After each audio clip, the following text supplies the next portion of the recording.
जय गुरुदेव, जय माँ गायत्री। सभी को मेरा प्रणाम। पीछे हमने जाना था बसंत पंचमी के विषय में। आज हम जानेंगे विद्या और ज्ञान का त्यौहार वसंत पंचमी। हिंदू धर्म की कुछ अपनी विशेषताएं हैं। इन विशेषताओं के कारण ही इसे जगत में इतनी ऊंची पदवी प्राप्त थी। इसके प्रत्येक रीति रिवाज, पर्व, त्योहार और संस्कार में महत्वपूर्ण रहस्य छिपा रहता है, जो हमारे जीवन की किसी न किसी समस्या का समाधान करता है, हमारे मानसिक व आत्मिक विकास का साधन बनता है, शारीरिक व बौद्धिक उन्नति की ओर अग्रसर करता है, विचारों को एक नई मोड़ देता है। जिस प्रकार से अन्य पर्व व त्योहार महत्वपूर्ण रहस्यों का उद्घाटन करते हैं, उसी तरह से वसंत पंचमी का त्यौहार भी अपने अंदर एक जीवन प्रेरणा लिए आता है। इस त्यौहार से हम जीवन का सूक्ष्म कायाकल्प करना आरंभ करते हैं। मनुष्य योनि 84 लाख योनियों के पश्चात प्राप्त होती है। इसीलिए हमारे मन क्षेत्र में पशु वृत्तियों का आधिपत्य होता है। मनुष्य की जैसी मानसिक वृत्तियाँ होती है, वह वैसे ही कार्य करने पर बाध्य होता है।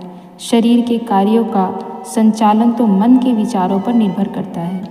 इसीलिए हमारे पूर्वजों ने भौतिक उन्नति से आध्यात्मिक व मानसिक उन्नति को उत्तम समझा था और उन्होंने अपने मूल्यवान जीवन को इन्हीं खोजों में गला दिया था कि मानव का मानसिक व आत्मिक विकास किस प्रकार से हो। वसंत पंचमी सरस्वती का विद्या का त्यौहार है। इस दिन हम पशुता से मनुष्यता की ओर बढ़ने की तैयारी आरंभ करते हैं। बड़ी धूमधाम के साथ इस त्यौहार को मनाते हैं, इसीलिए कि हमने जीवन के सबसे बड़े रहस्य को समझ लिया है कि बिना विद्या और ज्ञान के मनुष्य पशु होता है। आज हमने उससे ऊपर उठने का संकल्प लिया है। उत्तम ग्रंथों के स्वाध्याय, सत्संग और ज्ञानोपार्जन के बिना विवेक की अनुभूति नहीं होती। कर्तव्य, अकर्तव्य, सत्य, असत्य, न्याय, अन्याय आदि के निर्णय करने को शक्ति व प्रेरणा जब तक जागृत न हो, तब तक मनुष्य कहलाने का अधिकारी नहीं हो सकता। मनुष्य के अन्य कार्य तो पशु बड़ी सुंदरता और स्फूर्ति के साथ करते हैं, बल्कि कई बातों में तो पशु मनुष्य बढ़कर हैं।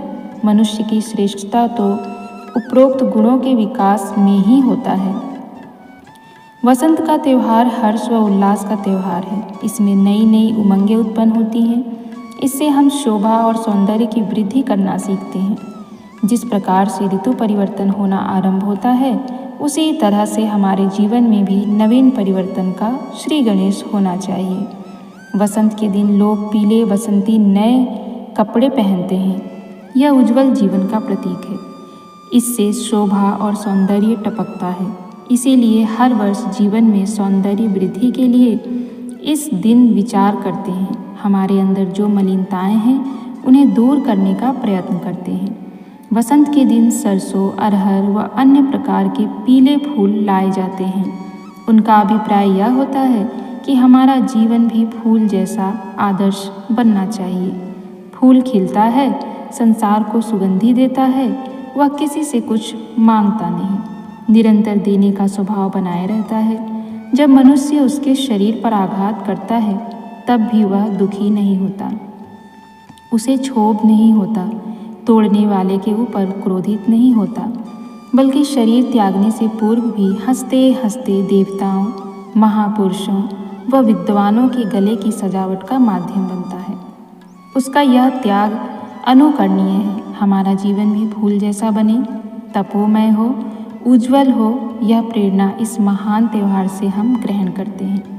हमारे पूर्वज इस तथ्य को भली प्रकार से जानते थे कि जिन सूक्ष्म गुणों की छाप मनुष्य के मस्तिष्क पर डालनी हो, उनका स्थूल रूप ही उनके सामने रखना उपयुक्त होता है। उसी से वह प्रेरणा ग्रहण कर सकते हैं।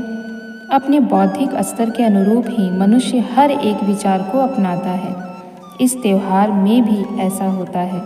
जिस वस्तु को हम उत्तम समझते हैं, उसका सम्मान करते हैं, प्रतीक रूप में उसकी पूजा करते हैं। यही सनातन पद्धति चली आ रही है। वसंत के दिन हम जीवन विद्या को सीखना आरंभ करते हैं। इसीलिए विद्या के प्रतीकों को हमें सम्मान करना चाहिए, उनकी पूजा करनी चाहिए।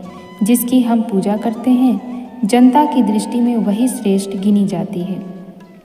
विद्या बुद्धि की प्रतीक सरस्वती है। सरस्वती देवी के एक हाथ में पुस्तक और दूसरे हाथ में वीणा होती है। ज्ञान प्राप्त करने के साथ मन में उल्लास, स्फूर्ति, झंकार भी आवश्यक है। वीणा के बजने से मन तरंगित होता है। हमारे जीवन में विद्या के साथ साथ जीवन को सुंदर व शोभायमान बनाने के लिए नई नई उमंगें पैदा हों।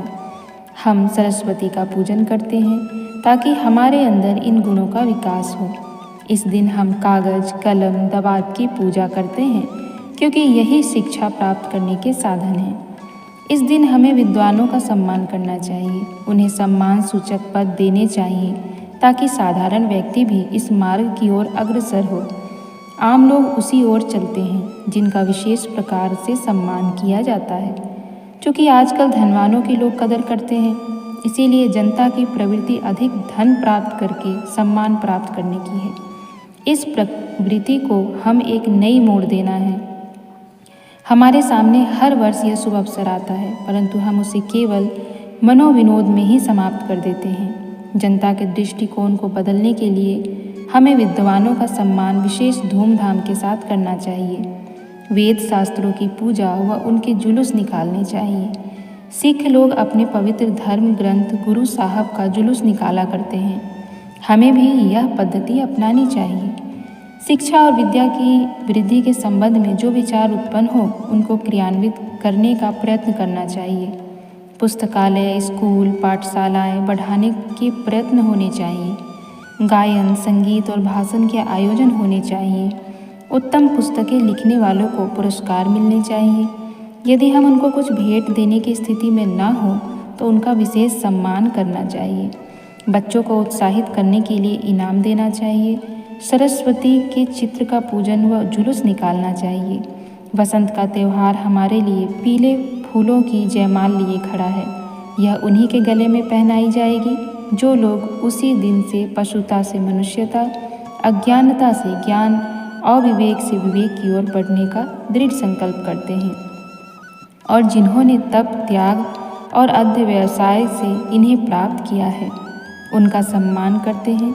संसार में ज्ञान गंगा को बहाने के लिए भागीरथी जैसा तप करने की प्रतिज्ञा करते हैं। श्रेष्ठता का सम्मान करने वाला भी श्रेष्ठ होता है। इसीलिए आइए हम इस शुभ अवसर पर उत्तम मार्ग का अवलंबन लें।